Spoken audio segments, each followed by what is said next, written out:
Nous allons passer à l'écoute de la parole du Seigneur. Veuillez vous asseoir tout doucement dans la présence du Seigneur.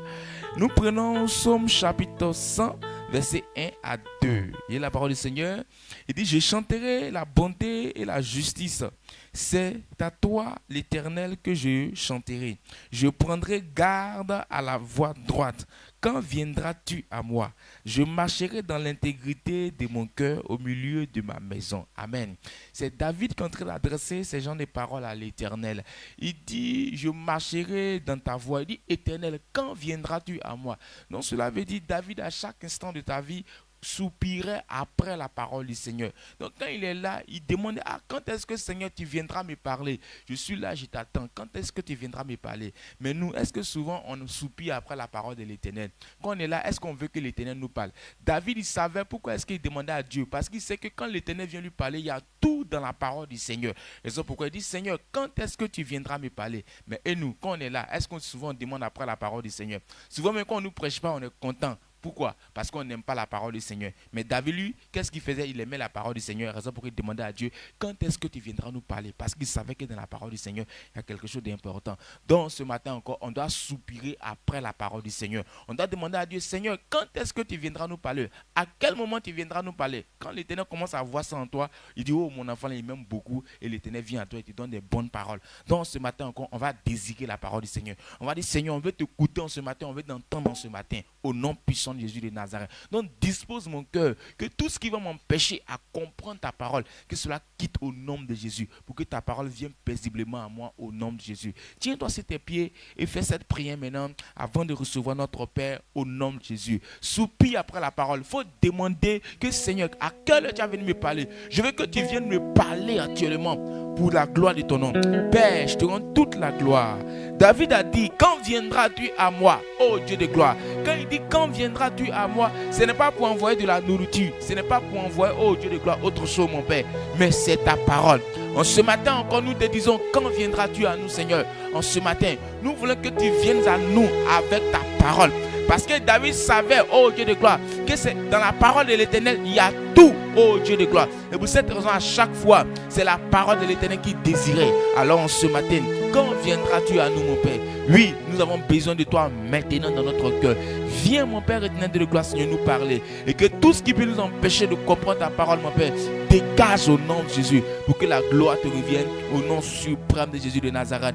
Merci pour ta grâce au nom de Jésus. L'Éternel vient à nous maintenant par le canal de son serviteur. Donc comment tu le reçois? Acclame fortement le Seigneur. Demande que tu as envie de recevoir la parole. Pour cette cri de joie au nom puissant de Jésus de Nazareth. Amen. Dieu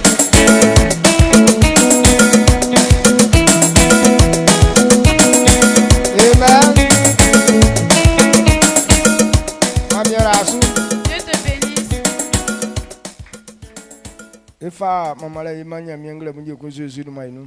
On donne la gloire à Dieu ce matin au nom de Jésus. Et nous sommes au premier jour de la semaine et ce premier jour nous a trouvés. Et ce jour, Dieu a disposé qu'on vienne au devant de lui, qu'on le loue. Donc aujourd'hui, c'est un jour de louange pour Dieu. De trouver ce jour, on acclame le Seigneur, on lui dit merci pour ça. Amen. Et on voit que notre moment de jeûne tire à sa fin. Nous sommes au 13e jour. Il nous reste 8 jours seulement. Oh, ça finit trop vite là. On doit faire prolongation même. Amen. Amen. Asseyez-vous. Il y a des gens qui se consolent avec. Donc, ils répondent même.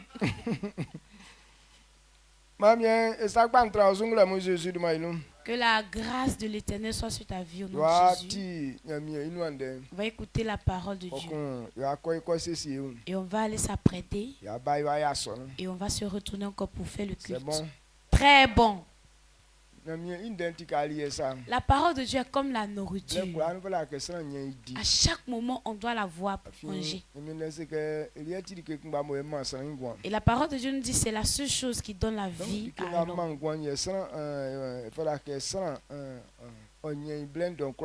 Donc c'est ce qui donne la vie que l'homme doit avoir à chaque fois à sa portée. Donc ce petit moment, il ne faut pas dormir. Oui, le temps est glacial.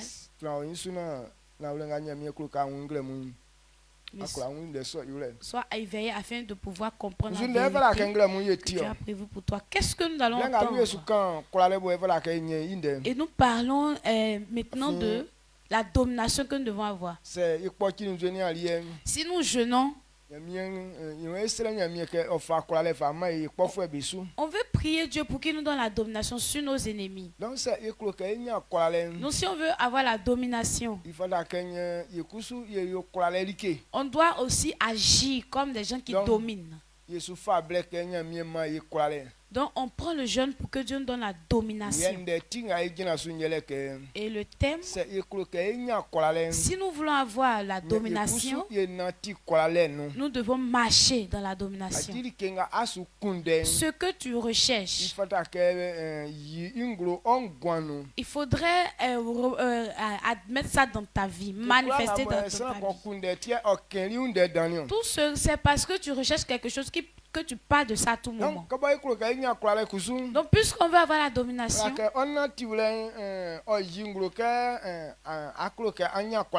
faudrait que ta marche démontre que tu veux avoir cette domination. Amen. Amen. Donc on parle de domination. Ce sont des attitudes qui démontrent ce fait. Donc ce sur quoi nous allons nous baser ce matin,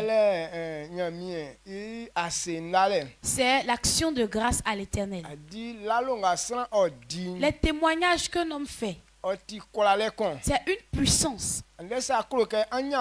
Aujourd'hui, si tu veux avoir la puissance et que tu ne veux pas faire de témoignage,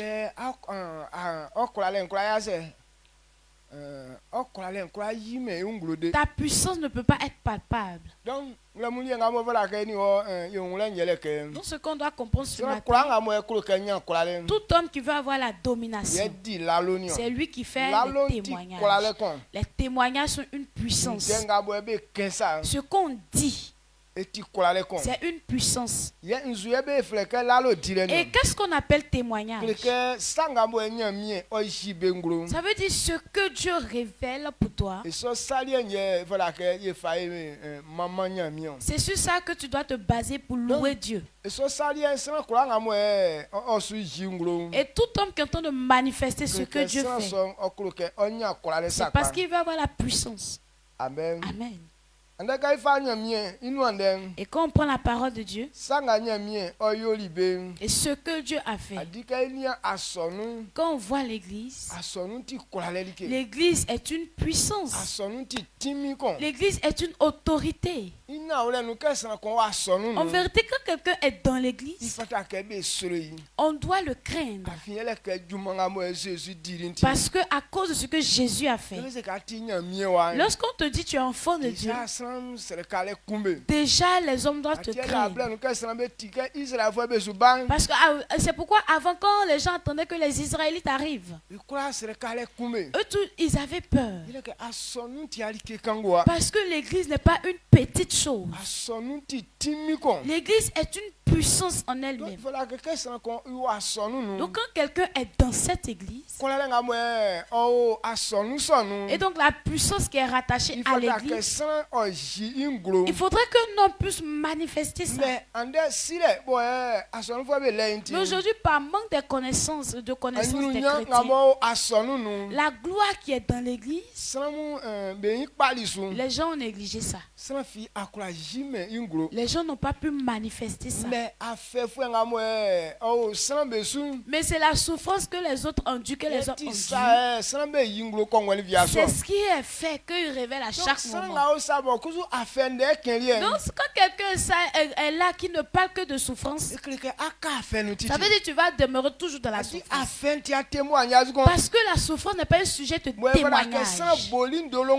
C'est pourquoi quelqu'un doit annoncer ça partout. Mais par manque de connaissance, c'est les souffrances qu'on témoigne. Surtout quand on prend les baoulés. Aujourd'hui, quand un baoulé arrive de quelque part et que vous voulez demander des nouvelles, et quand vous êtes parti là-bas, comment ça s'est passé? Et on est là-bas, c'est la souffrance qui est pire, de pire en pire. Et la mort, la souffrance, les problèmes. Et on va faire comment? Aujourd'hui, bon, j'ai bien analysé, c'est ça, je veux.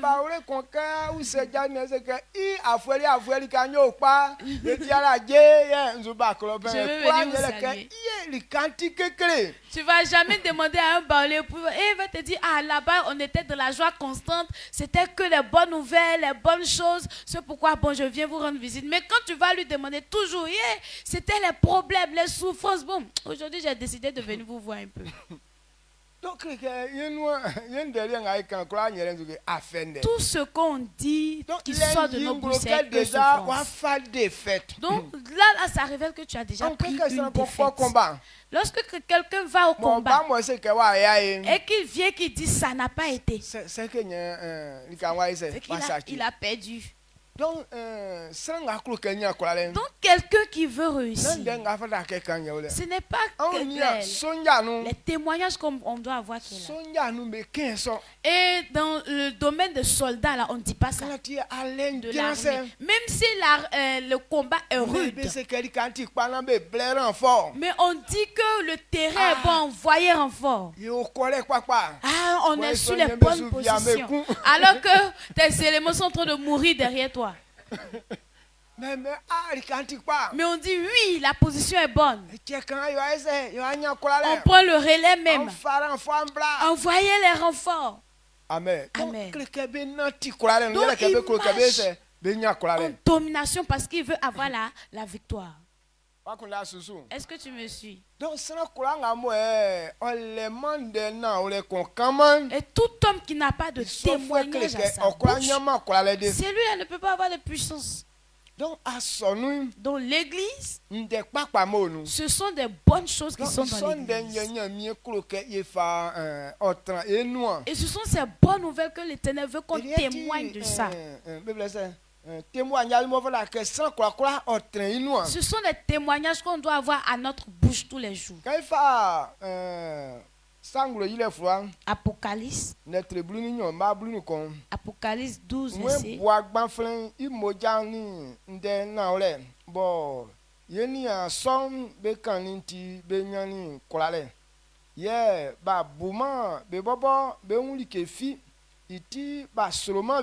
Amen. Apocalypse 12, verset 11. Ils l'ont vaincu à cause du sang de l'agneau et à cause de la parole de leur témoignage. Et ils n'ont pas aimé leur vie jusqu'à craindre la mort. Amen. Ce qu'on vient de lire tout à l'heure. Ceux qui nous ont dévancés dans le service de Dieu, eux, à cause du sang de l'agneau qui est versé, quand on dit le sang de Jésus est versé, ça veut dire que c'est un grand témoignage. Le livre d'Hébreux nous dit le sang de Jésus qui est versé. Et donc, de la manière ça témoigne, ça dépasse pour Abel. Le sang de Jésus qui parle, ça dépasse pour Abel. Et quand vous voyez, est-ce qu'un sang peut parler? Du sang ne parle pas.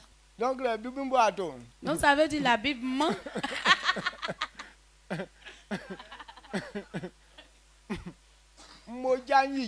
Le sang parle. Amen. Amen. Et qu'est-ce que le sang dit? Ce pourquoi on l'a versé, c'est ce qui est dans la bouche du sang. Dans le sang de Jésus qui est versé. Pourquoi on l'a versé? Et il a versé son sang pour que les hommes soient sauvés. Et donc jour et nuit, ce sang parle et dit ça. Il dit il a sauvé les hommes. Parce que c'est à cause de sauver les hommes qu'on l'a versé. Et donc la vie des hommes est dans ce sang. Et donc le sang parle et te dit qu'il t'a déjà sauvé. Et donc quand ces gens ont entendu cette vérité, et comme Christ a versé son sang pour qu'ils soient sauvés, donc cette parole est un témoignage. Pourquoi il témoignait? Quand on parle de témoignage, c'est quoi? Lorsque tu vois quelque chose qui est la vérité, lorsque tu comprends qu'une chose est la vérité, on ne cache pas ça. Mais on révèle, on annonce. Donc si c'est écrit que Jésus a versé son sang et que tout homme qui croit est sauvé, et que aussi nous savons que Jésus est mort, on l'a tué Jésus vraiment, c'est que ça doit rester dans ton esprit que toi aussi tu es sauvé. Amen. Amen. On dit nos frères, c'est frères. Eux, ils n'ont pas considéré leur vie. Et ils n'ont pas créé la mort. Mais à cause du travail que Dieu a fait, c'est ce qui était leur témoignage. Et donc à cause de ces grands témoignages, ils avaient la puissance. Donc lorsque tu témoignes, ça te donne la puissance. Tout homme qui ne fait pas de témoignage ne peut pas avoir de puissance sur ses ennemis. Le témoignage que tu fais, c'est ce qui fait que l'ennemi a peur de toi. Amen. Amen. C'est lui qui est derrière toi. C'est pourquoi tu es en train de dire, à cause de lui, j'ai la victoire. C'est ce qu'on appelle le témoignage. Donc, si tu veux témoigner, on ne regarde pas à ton statut. Nous autres, on ne peut rien faire. C'est pourquoi la chose est en train de détruire. Mais c'est lui qui est derrière toi. C'est pourquoi tu as la victoire. La pensée qu'il a eue envers toi, ou bien les choses qu'il a disposées pour toi, ce sont sur ces choses que tu dois te baser et révéler ça à tes ennemis. Je sais que je suis libre, ou je sais que j'ai la victoire, parce que voici ce que mon maître, mon Seigneur a fait. Donc quand ton ennemi entend ça, il a peur en même temps. Amen. Amen. Et voici ce qui n'est pas dans l'église. Parce que l'église ne marche pas sur les témoignages, mais l'église marche sur les angoisses. Parce qu'on sait qu'on ne va pas réussir. Cette année c'est trop difficile. Les maladies de cette année-là. Moi, je ne pense pas que la vie là sera toujours dans moi. Déjà, quand tu dis que tu ne crois pas, c'est que tu as déjà donné la victoire à ton ennemi. Amen. Amen. Est-ce que vous comprenez ce que je dis? On prend le livre d'Ésaïe. Ésaïe 53, verset 4, 5. Ésaïe 53, verset 4 à 5. Voici ce que Jésus a fait. Si on comprenait clairement, on allait toujours témoigner. Ésaïe. Verset 5,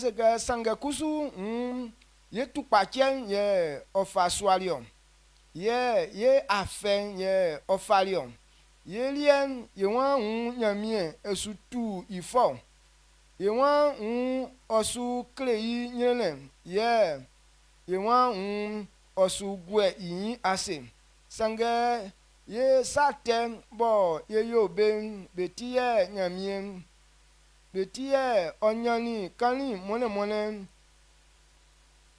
quand il monnaie il on soit il font là bon il font il tire be Sicily il on nion il font bon fatake be tuye na yanya an dwem ye otoli iso i ye otoli so ye I on susuan ni I kani betie ma ye yo jojo. Amen. Amen. Ésaïe 53 verset 4 à 5.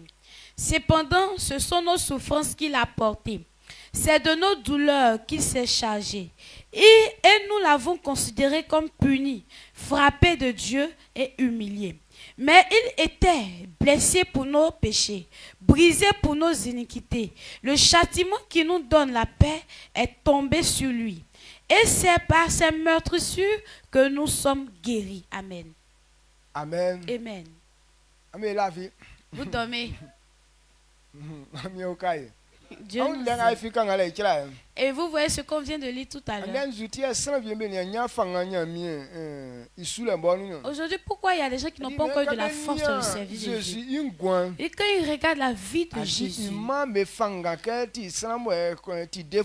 ça ne leur donne pas la force de dire que c'est quelqu'un qui a sauvé. Parce que Jésus, on ne l'a jamais vu qu'il a acheté. Il a pu acheter au moins un vélo. Il n'a même pas bâti à lui sa maison. Et quand on regarde son film, il a marché jusqu'à la fin de sa mission. Son habit, un seul habit qu'ils ont tiré au sol, c'est ce qui est resté comme un héritage derrière lui ici. Et puis on dit que celui-là c'est un sauveur.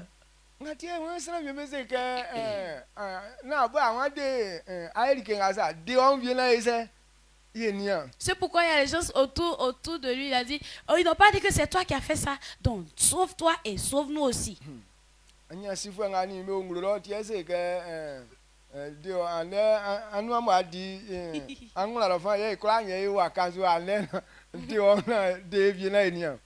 Cet aveugle qui était à la croix autour de Jésus, il a dit, ils n'ont pas dit c'est toi qui as fait ça là. Donc aujourd'hui on est là. Sauve-toi et sauve-nous aussi. Donc ça veut dire sa vie ne donne pas force. On n'a pas vu une chose que Christ a fait qui prouvait qu'il était le sauveur.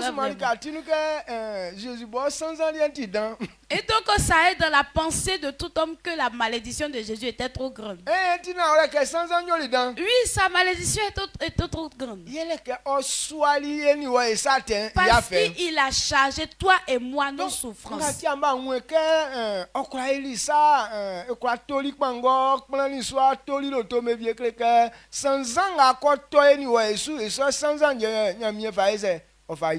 pourquoi vous n'avez pas vu que Jésus a pu bâtir une maison, acheter un vélo, tout ça, acheter des trucs. Parce que la souffrance qui devait s'abattre sur toi et moi, ce sont ces souffrances que Dieu a fait charger Jésus. C'est pourquoi on dit qu'on analyse sa vie, ça ne donne pas la force.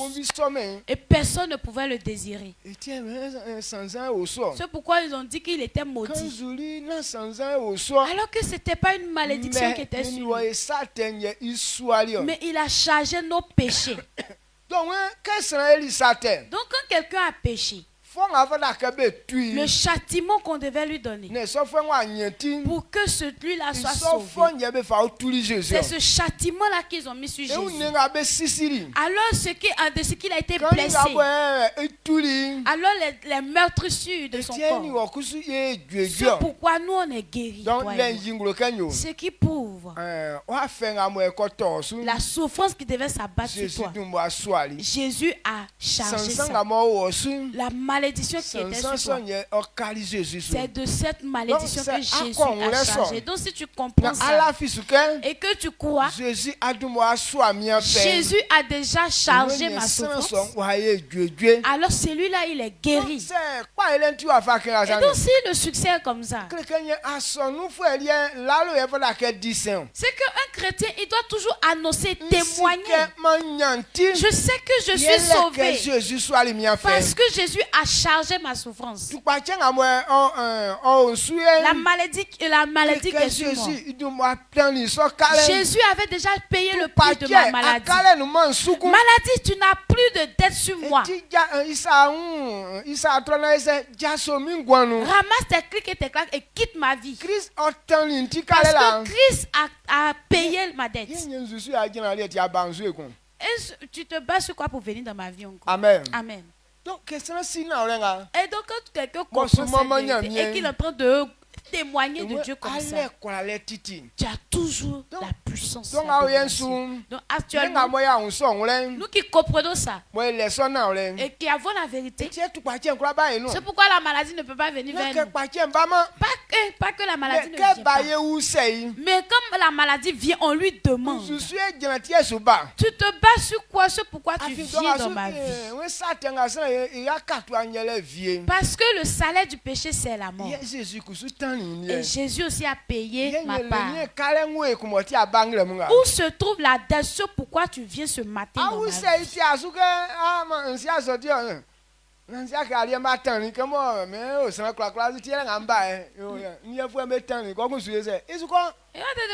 je ne savais pas que, bon, comme on dit maladie là, ça est dans tous les hommes là, donc c'est pourquoi je viens vers toi. Sinon ils ne savent pas que pour toi là, ils ont déjà payé. Et puis il ramasse le barrage et puis il s'en va.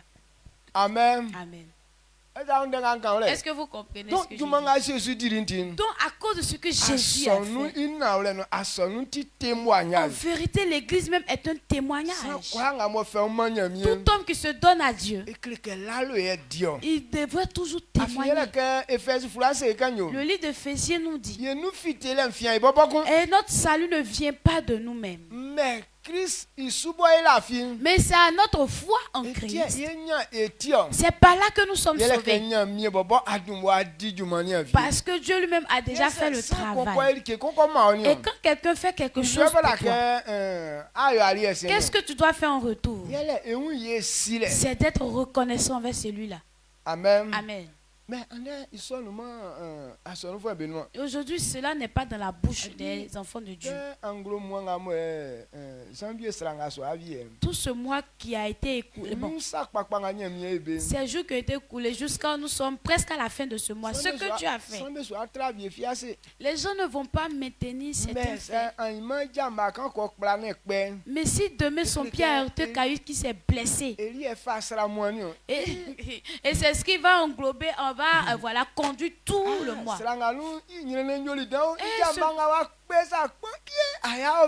Et dans ce mois, la souffrance a été trop grande. Hier, mon pied a été caillou et même mon pied là s'est blessé comme ça. Mais il a oublié les poulets rôtis, les poissons braisés qu'il mangeait là. Mais parce que son pied a été caillou, ça s'est blessé. C'est ce qui fait le témoignage de tout le mois. On garde trop le nom de Dieu. Dieu te nourrit jour et nuit. Il fait tu fais des bonnes choses. Mais pour qu'un jour tu puisses dire, là on ne dit pas ça. Mais le petit mauvais qui a apparu, on annonce par tout le monde entier. Donc, comme les hommes ne veulent pas glorifier Dieu, donc Dieu coupe tout coup, il dit la souffrance est bonne pour vous. Mais si j'ai fait mon nom ne va pas apparaître. Est-ce que vous comprenez ce que je dis? Donc si vous voulez que la puissance de Dieu se manifeste, glorifiez Dieu. Même si tu es le lit de la mort, même de la manière ça te fait, même si tu sais que tu vas partir aujourd'hui. Mais il faut dire qu'à cause de Dieu, je ne vais pas mourir. À cause de ce que Jésus a fait. Moi et la mort, nous sommes séparés. À cause de ce que tu as dit, tu ne vas pas mourir. Amen. Amen. Est-ce que vous comprenez ce que je dis? Amen. Comme prenons Ésaïe, pardon. Le même Ésaïe. Chapitre 8, verset 20. Ésaïe 8, verset 20.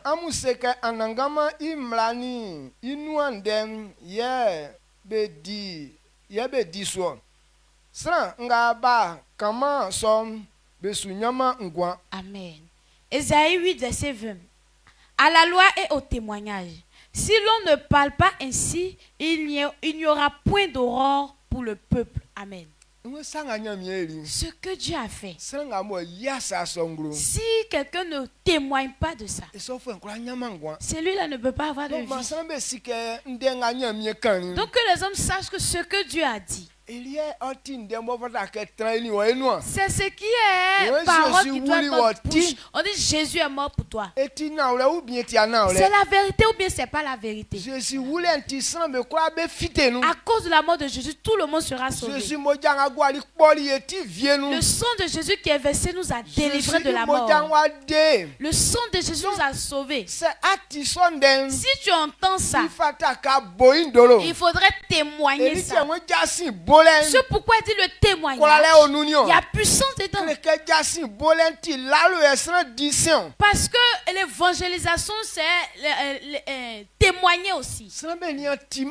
Les hommes n'ont pas encore entendu que quelqu'un a versé son sang pour eux.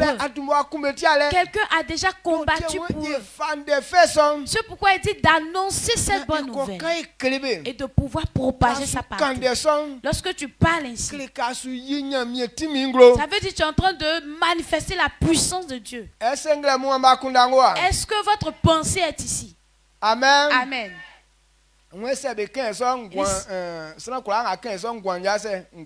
Si quelqu'un ne parle pas ainsi, il n'y aura pas de vie dans lui. Si tu ne peux pas témoigner de Dieu, la vie ne va pas poursuivre ta vie. C'est pourquoi on dit dis-leur. La loi est mon témoignage. La loi, c'est que ce que je dis, annoncez ça. Et dites que c'est à cause de ça que les hommes sont sauvés. Donc quand quelqu'un est en train de dire ça, alors la vie est dans toi. Donc si on est en train de prendre le temps et entend ces bonnes paroles, mais si on ne peut pas prendre ça pour glorifier Dieu, ça veut dire qu'on ne veut pas que la vie soit dans nous. Amen. Amen. Est-ce que votre pensée me suit? Ton témoignage, c'est une puissance. Comprends Luc 17. Le verset 15. Il dit que et parmi les lépreux que Jésus a prié pour eux, ils étaient 10 et ils se sont partis pour se montrer à Jésus.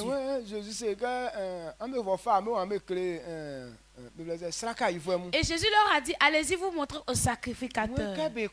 Et lorsqu'ils partaient en chemin, ils ont vu que leur corps a commencé à être pur. Et quand eux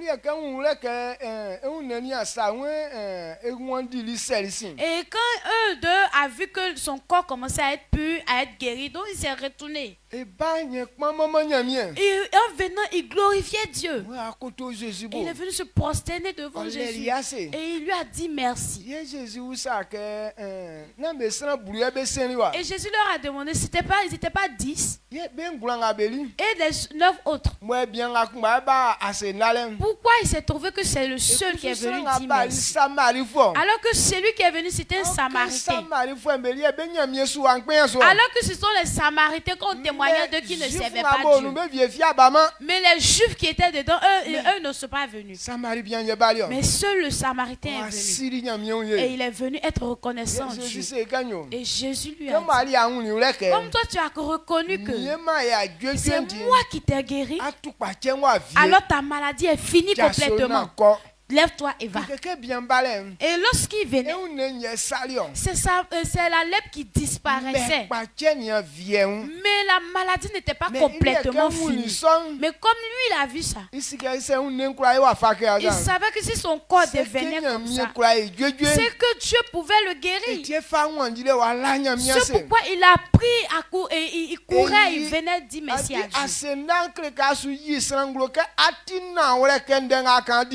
L'action de grâce, ça veut dire que tu es en train de prouver à l'autre que ce que tu as dit, tu accomplis. tu dis la vérité.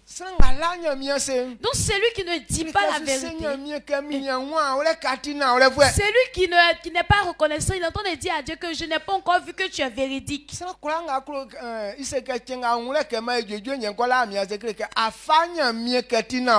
qui dit que c'est le jour où je vois que ma maladie est finie complètement, que je vais aller dire merci à Dieu, c'est que tu prends Dieu pour menteur. Donc quand tu lui dis qu'il ne dit pas la vérité, ça veut dire que tu es en train de commettre une erreur. Lui qui est véridique. Et puis tu dis que bon, je te vois pas trop correct. Est-ce que si on nous dit ça, on pourra faire quelque chose encore pour l'autre? De la manière toi-même tu te dis que tu voles pas. Et puis tu arrives dans la maison de notre et puis te dis lui là vérifiez le bien, remarquez pas, lui là je le vois pas trop véridique. Et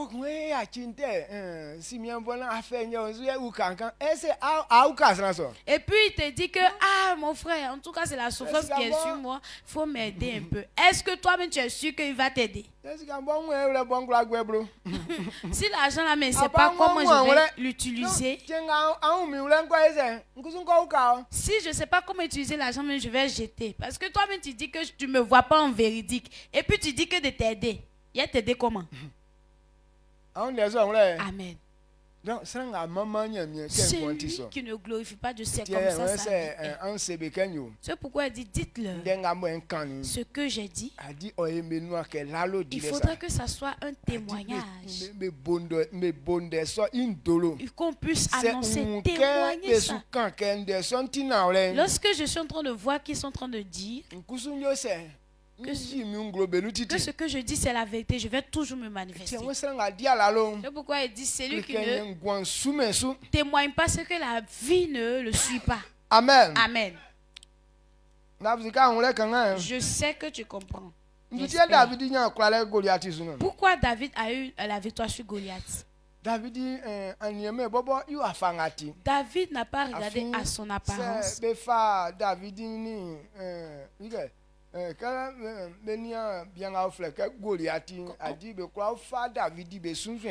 peut pas comparer David à Goliath, impossible.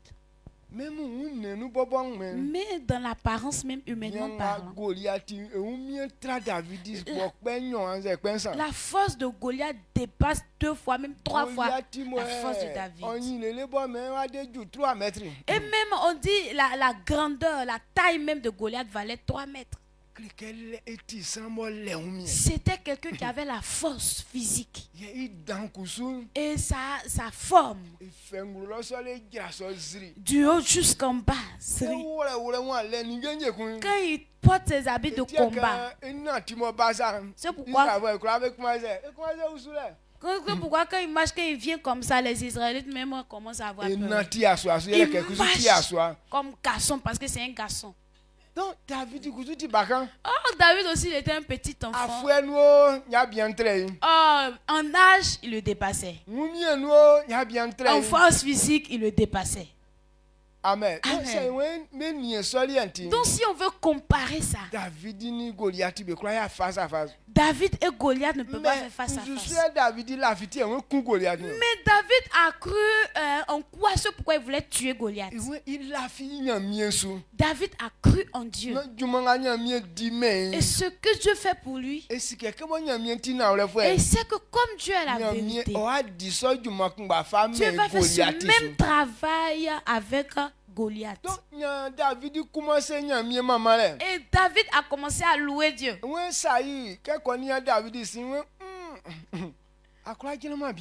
Et quand Saül a analysé David, il a dit tu ne peux pas tenir face à ce monsieur David.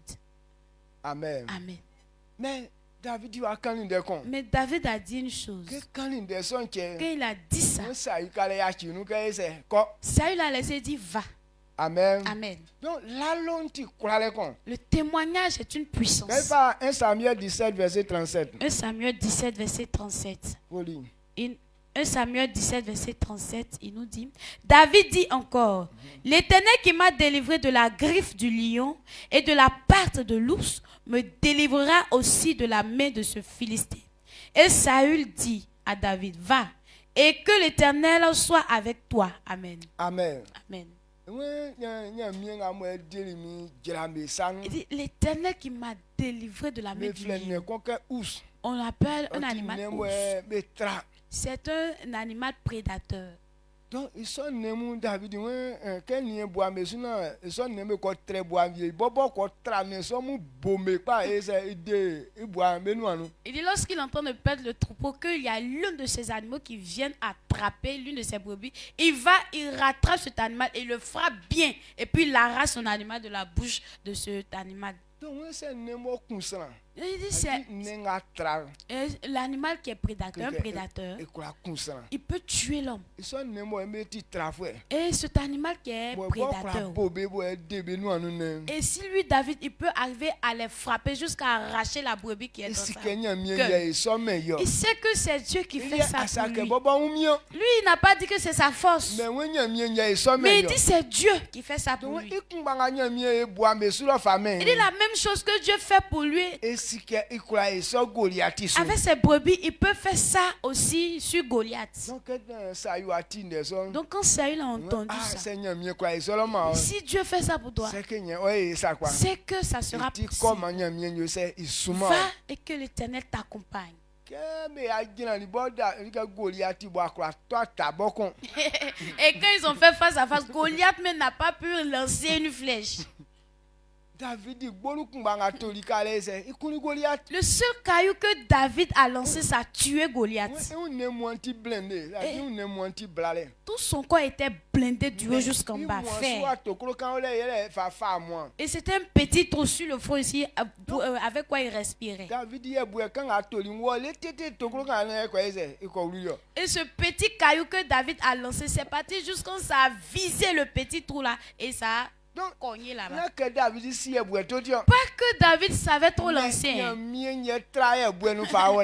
Mais c'est Dieu même qui a attrapé le caillou et qui est parti. Il a fait rentrer le caillou dans ce petit trou là.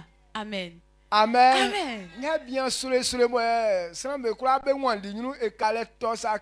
Ce grand monsieur redoutable auquel les hommes fuyaient au devant de lui, il est tombé comme ça, cri. Et David est parti enlever son épée, il a coupé sa tête avec. Et quand il a soulevé la tête de Goliath, oh, voici tremblement de terre maintenant. Parce que c'est là les Philistins ont commencé à courir. Parce que c'est sur lui, les Philistins la comptaient. Donc, Satan, on est Jésus, mais combat un gros. Donc, cela aussi démontre le combat de Jésus.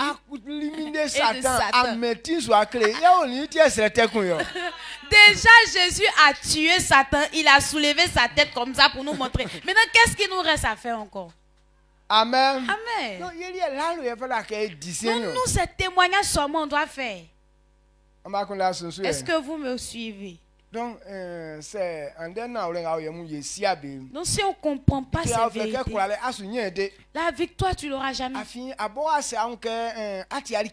Parce que toi-même, tu te dis que tu n'es rien.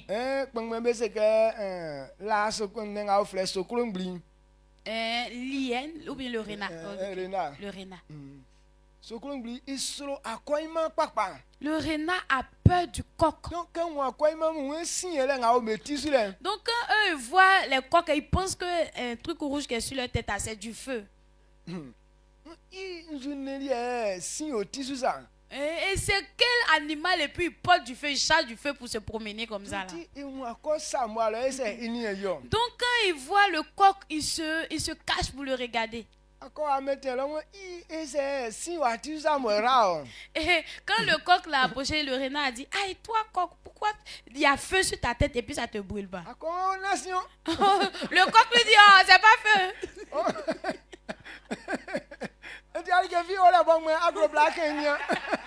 C'est rien, mais ça brûle pas. Si tu veux, mais faut venir toucher, ça fait rien.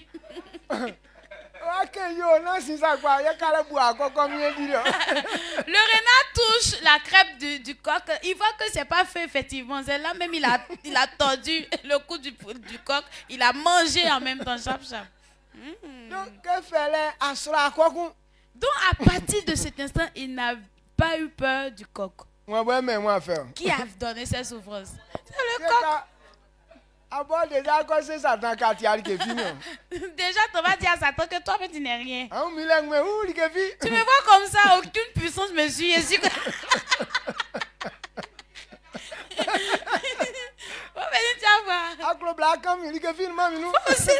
faut venir me toucher. Il n'y a même pas puissance. Piquini même, il n'y a pas dans moi. Il va te laper chap. Donc, on sait que Jésus a mené. Donc, dites-lui que Jésus est dans vous. Amen. Amen. Donc, lorsque tu es en train de manifester la puissance de Jésus, là où Satan te voit, il a peur de toi. Et quand tu lui dis que tu es enfant de Dieu, déjà il prend sa fuite. Parce qu'il connaît la puissance que Christ a. Annoncez ce témoignage et ayez la victoire toujours au nom de Jésus. Amen. Comprends Daniel.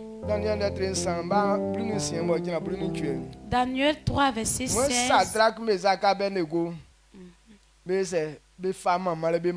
Et Shadrach, Meshach et Abednego ont donné gloire à Dieu. Parce que le roi a dit qu'ils ne vont pas se prosterner devant leur statue. À cause de ça, ils n'ont qu'à les jeter dans la fournaise ardente. Et pas que ces enfants-là, ils avaient déjà essayé cette expérience. Et tellement qu'ils croyaient en Dieu qu'il était un Dieu de vérité. Il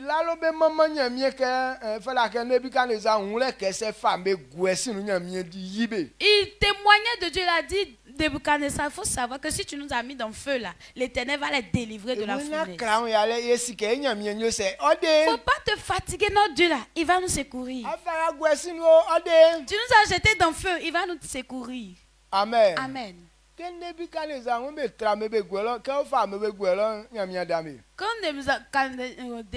il a dit que jetez-les dans le feu. Quand il les a jetés dans le feu, il ne les a pas délivrés.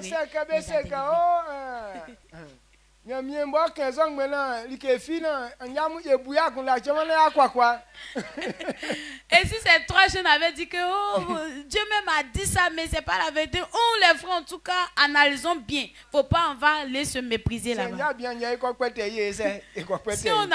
Si on doit aller demander pardon au monsieur, allons-y lui demander pardon en même temps. Si ils avaient fait son aller tuer cadeau, mais ils ont dit que le roi sache. S'il les a jetés dans le feu, Dieu va les faire ressortir. Et c'est quelque chose Dieu a dit et puis ils ont entendu. Donc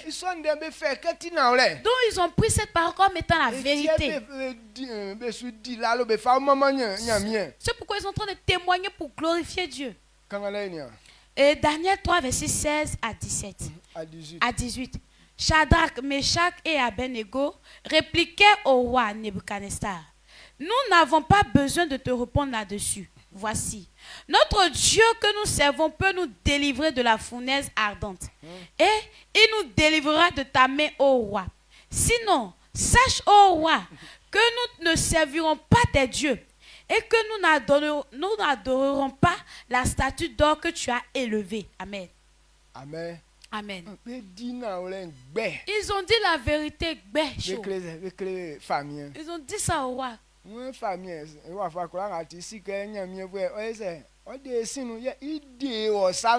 faut au roi sache que l'Éternel va nous délivrer de ta main. Il faut savoir qu'on ne va pas adorer ton statut aujourd'hui, demain et même après-demain, jamais de la vie. Et le roi, le cœur du roi était énervé. C'est pourquoi il a dit de doubler la chaleur du feu à 7 fois. Mais quelles que soient les manigances, les trucs qu'ils ont fait, mais Dieu a délivré ces choses. Et même ces Shadrach vaillants qui comptaient sur eux.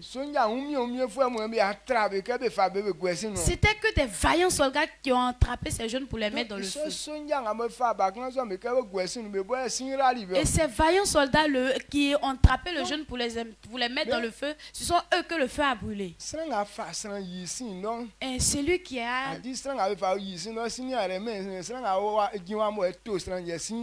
C'est lui qui met la personne dans le feu. Et c'est lui qui est mis dans le feu. le feu ne brûle pas, mais celui qui met la personne dans le feu, c'est celui-là que le feu brûle. Dieu les a fait remplacement. Eux-mêmes ils se sont mis dans le feu et puis Shadrach, Meshach, Abednego, eux-mêmes ils sont restés dehors. C'est ce qu'on appelle un victorieux. Amen. Amen. Donc, alors Jésus a payé le prix de notre vie. Il a remplacé notre vie. Il a pris pour toi et puis c'est pour lui là qui est dans pour toi. Et pour lui là aussi ça ne se détruit pas. Pour lui la maladie ne peut pas être dans ça. C'est pourquoi il dit de croire en ça et puis tu es sauvé une bonne fois pour toutes. Et si le salut est comme ça. Et qu'est-ce que nous devons faire? C'est pas toujours action de grâce qu'on doit faire. Ce que je voudrais qu'on comprenne ce matin, voilà. Amen. Amen. Dieu nous a délivrés, c'est fini. Apocalypse.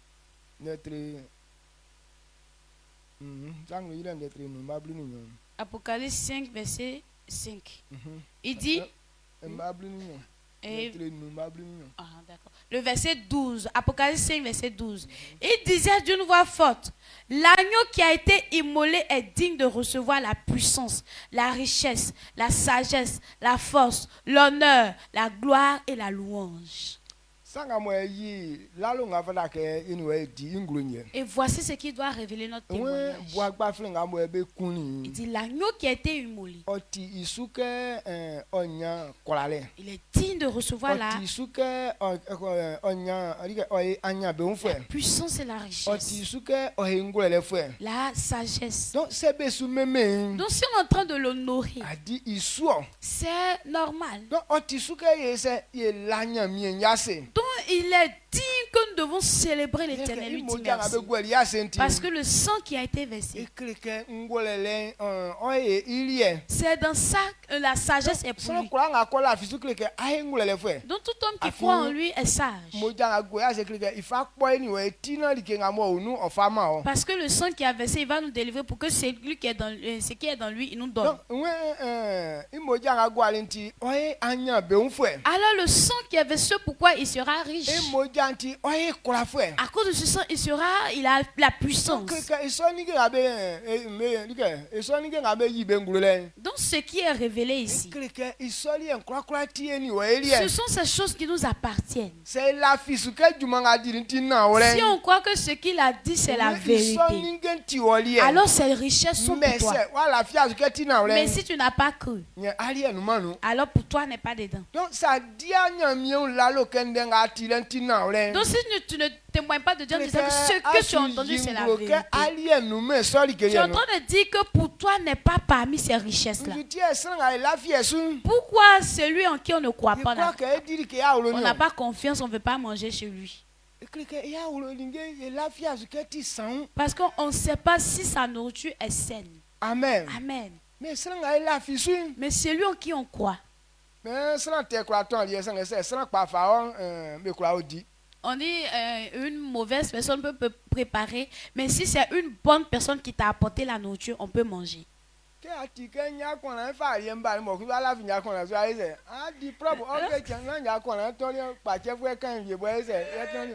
Lorsque tu as entendu que c'est M.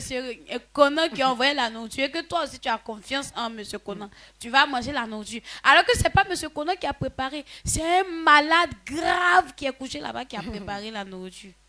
Donc, c'est la fin. Donc, si on croit en Dieu, donc comme c'est Dieu qui a dit, est-ce qu'on doit poser des questions, 1000 questions? Dieu dit, il t'a délivré. Et tu dis que comment connaîtrais-je? Il dit, c'est quoi tu recherches encore? Ça veut dire, tu ne crois pas en celui qui t'a dit ça. Donc c'est la vie sous. Donc si on croit, il faut savoir qu'on a. Alors la réussite, il te reste à croire en ce que Jésus a fait. Toi, mais tu n'as pas de force avant. Tu ne pouvais rien faire. C'est pourquoi il te dit que j'ai fait ça pour toi. Donc s'il te dit là qu'il a fait ça pour toi, ce qui reste, c'est de croire et que ce qu'il a fait se manifeste dans ta vie. Ce matin, c'est ce que je voudrais qu'on médite. Dieu nous a déjà sauvés. Donc, enfant de Dieu, ce qui reste à faire, c'est de pouvoir être reconnaissant envers Dieu et de pouvoir honorer, témoigner de Dieu. Je sais que Dieu a fait ça, ce que moi je lui dis merci. À cause de Dieu, je ne suis plus pauvre. Et à cause de Dieu, j'ai la victoire sur la maladie. À cause de Jésus, je sais que je ne vais plus tomber malade. Et grâce à Dieu, je sais que telle chose ne va plus m'arriver. Donc si c'est ce qui est dans ta bouche continuellement,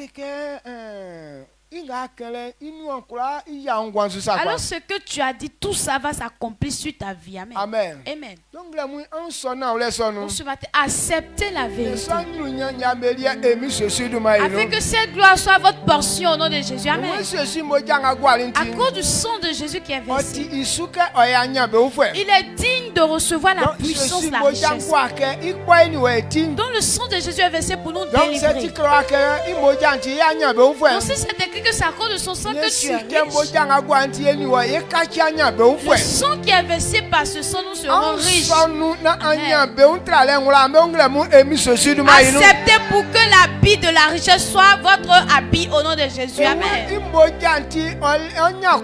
À cause de ce sang, il y aura la puissance.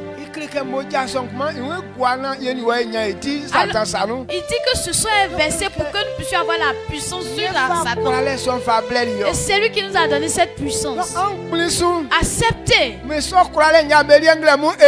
pour que cette puissance soit votre portion au nom de Jésus. Amen. Le livre de Proverbes nous dit que si quelqu'un veut faire quelque chose qui n'a pas de conviction, de sagesse, c'est pire pour lui. Et le sang de Jésus qui est versé, il est digne de recevoir la sagesse et qu'il soit intelligent, sage.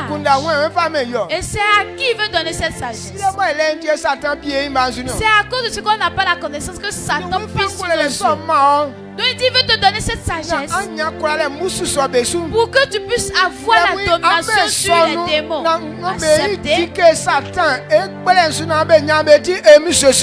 Pour que vous soyez sages et que votre esprit ouvre sur les pieds de Satan au nom de Jésus. Amen. Si tu as compris cette vérité, il est digne qu'on le célèbre à cause de ce qu'il a fait. Alors ce qu'on a dit, c'est la vérité. S'il a fait ce travail, c'est que toi aussi tu es sauvé. Ce matin, si tu as compris, élève la voix et sois reconnaissant envers Dieu. Dis-lui merci que tu as réussi. Dis-lui merci parce que tu ne seras jamais méprisé. Dis-lui merci parce que tu ne vas plus jamais tomber malade. Il faut savoir que tu es guéri ce matin. Je sais que je suis riche ce matin. Je sais que j'ai la puissance ce matin. Sur les esprits de ma famille, il n'y aura rien qui sera mon obstacle. Et aucune de ma gloire ne restera derrière. Merci.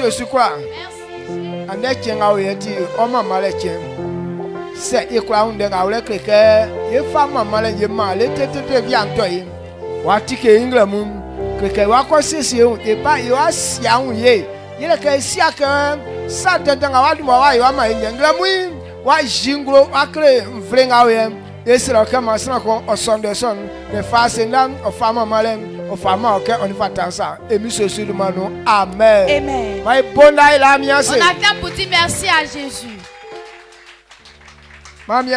Dieu te bénisse. Et nous avons fini. On va s'apprêter.